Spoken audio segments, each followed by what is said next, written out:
All right, here we go. I'm going to show you really quickly how to be prepared and basically make your own worksheet for the elements of art and the principles of design kind of vocabulary lesson. So the easiest thing, if you could just find this file on Canvas and print it out, it is 2 pages. There's a front, there's a back. You can print it out on 2 separate sheets. That's fine.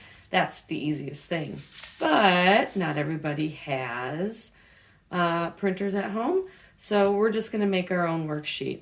So you can do this on a regular piece of paper, but hopefully you have your sketchbook, and it's a great thing to have in your sketchbook just so you can find it and always look back on it.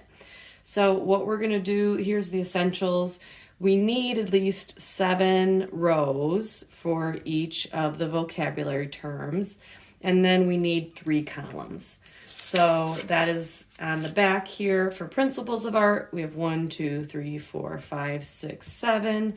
We have 3 columns. The other thing I do is I just add in a row up at the top for both of them that says what each column is. So element, definitions and examples, and then drawing. So that's basically what we're going to do. What you need is you need a piece of paper, you need a ruler, and then you need a pencil or a pen. I always like to work in a pencil because then if I make any mistakes, I am able to erase it. So I think the easiest thing to do without any measuring is just to take your ruler and draw a line across the top. My ruler has some chunks taken out of it, so it's not the perfectly most straightest line. And this is where you're going to put the title and your name. So we're going to talk later about creativity and adding to it, but for right now, the elements of art, and then I'm going to write Mrs. Woodget. Ta-da! All right, so now underneath this is where I'm actually going to have the 7 rows, but 8 with the title. So the easiest way to do this, I think, is just every inch to go ahead and make a mark along the left side. So 1 inch, 2 inch, 3 inch, 4 inch, 5 inch, 6 inch, 7 inch, 8 inch. I don't think I need that 9. All right, and then in order to make sure that it is straight across and not going up or down, I actually do the same thing on the right hand side. So 1 inch, 2 inch, 3 inch, 4, 5, 6, 7, 8. And now I connect that.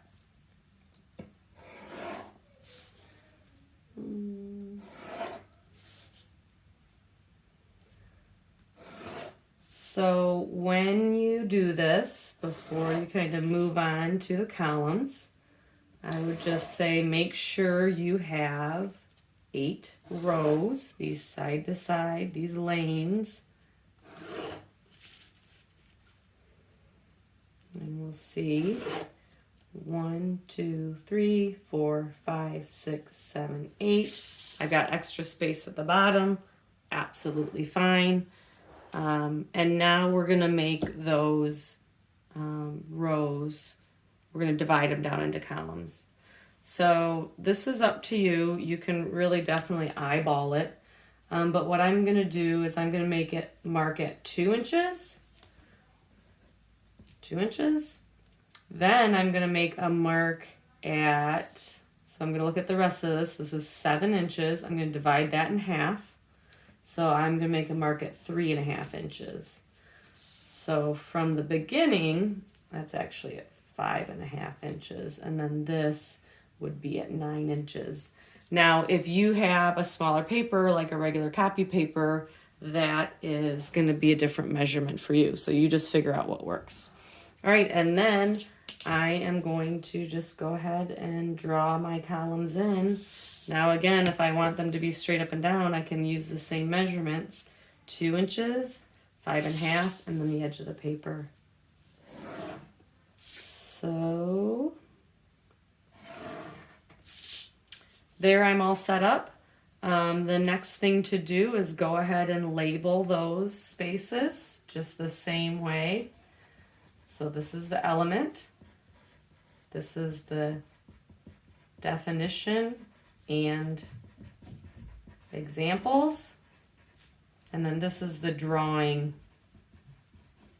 So, and then I'm going to go ahead and write in all my elements. For the principles, you will do the same thing. You're just going to have different vocabulary terms. If they get out of order, that's absolutely fine. You can put them back in order.